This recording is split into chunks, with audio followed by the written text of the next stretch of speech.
Chelsea St. Pierre for the Suburban newspaper.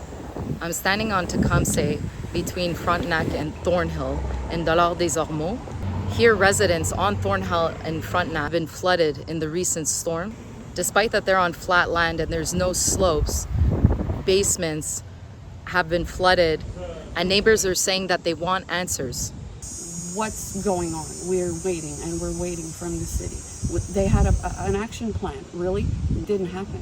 We've never seen the flood like with the rain like this in the past 40 years. So something has been done on Tecumseh Street, some groundwork that actually caused the water not to go properly, not to drain properly. Promises made to stop the traffic. No. Bus went by, wave comes down, boom, blows the gyprock off my walls, blew my washing machine into the ceiling of the laundry room. We wanted to be close to our kids on the West Island, and we chose this area. I'm really concerned about the sloping driveway because my parents have the exact same house. And they live in Dollard. My last installment for the renovation 2 weeks ago. It was ridiculous. And I got the keys back from the contractor, and I said, oh, I get the keys back. And 2 days later, boom, the flood again. I had to rip everything out, and you have to do it very quickly. Because if you don't, they say mold can start happening within 3 days. And I have to take vacation time that I wasn't planning on taking. So this is 2 years in a row now. I have to take, a week or two off just for renovations. Neighbors say that on Sunday when the flood happened, a fire truck arrived 3 hours after the flooding had begun. The damage was already done. There was a valve that was open, which drained the water within 20 minutes. I called the 24-hour municipal or whatever patrol number that we were given by the mayor of Dollard and by our city councillor. They told us that 24 hours a day, no problem. I called again. Yes, we'll be there, madame. They had my address. They never showed. Called an hour later, and I was told, oh, we don't work on Sundays. He proceeded to tell me that they would have, because they don't work on Sundays, they would have to call in people from other jurisdictions. And I said, well, where are they? It's been over an hour. They still didn't show, and 3 hours later, someone did show. I don't know what they did, but they did something. They opened some sort of a valve in the parking lot of West Island College. That's what I was told. And all of a sudden, our water went down. We need answers to why this wasn't done immediately and why this happened in the first place. Again. We are scared now to leave our house, right?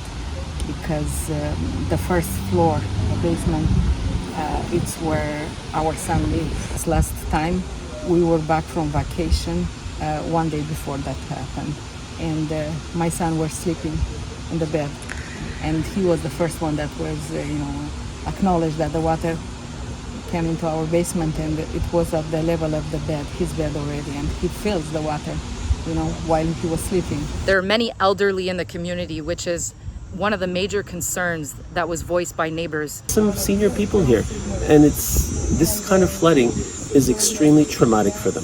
We want the municipal government to do something and give us a permanent solution. And eventually, when we want to sell the house, we want to be able to show the new owners that this place is a safe community.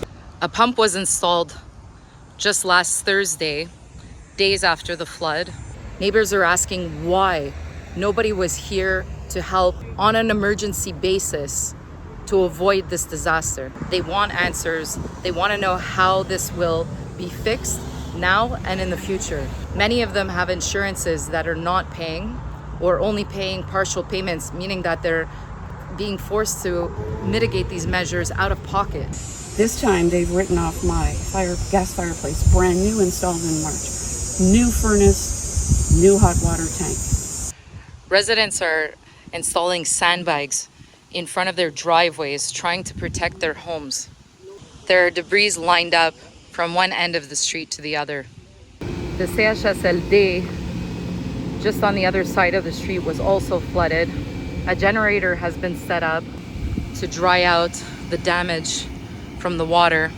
Sandbags were set up around the residents where they have a sloping driveway. We check the weather all the time, make sure it's not going to rain. We have sandbags at the ready, and that shouldn't be what you're feeling when you've moved into a new house. You should be happy and enjoying it. Lost a lot of memorabilia, all our furniture. Our whole basement has been gutted at this point, and now we're dealing with insurance. For these people, because they all just finished renovating. The last flood was in August, and now we've had another one. I mean, they're not going to renovate, they're not covered by insurance, and who's to say they're not going to get flooded again in August as well? Like, our rains haven't finished, but they have no coverage now. So what do? You can talk all you want. We need concrete results, and we need them now. It's time to do something. Stop talking. The Suburban reached out to DDO Mayor Alex Batauchi in hopes that he would respond to the questions aimed at the city by the residents. This is what he had to say. Concerning the floods that happened on Thornhill and Frontenac, I wanted to gain your perspective on what is going on. The residents are asking a lot of questions. They want answers as to what is going on regarding the flooding that has occurred in their neighborhood twice already this year. We certainly feel for the residents in terms of losses, sentimental values that they have going on in their home, along with also they have their own personal lives to live, whether it's their work, whether it's their families, whether it's health-related issues, and then to have this land on top of all of this obviously is quite frustrating and can lead to a lot of anger and sadness, and I'll also say post-traumatic stress.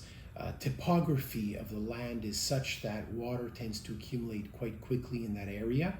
It doesn't matter what the amounts are, it has a hard time to dissipate, and that is a result of some of the microclimate changes that we have going on island-wide of Montreal and all throughout Quebec. Every time that there's a rainstorm, we here at the city as well feel that same way. Oh my God, what's going to happen next? When we looked at what happened last Sunday, they were announcing for 20-30 millimeters. The team was deployed. We had individuals that were coming in, and as they were coming in, they themselves got stuck in some floods along the 40 and in Saint Laurent and in Pierrefonds, and unfortunately couldn't make it here.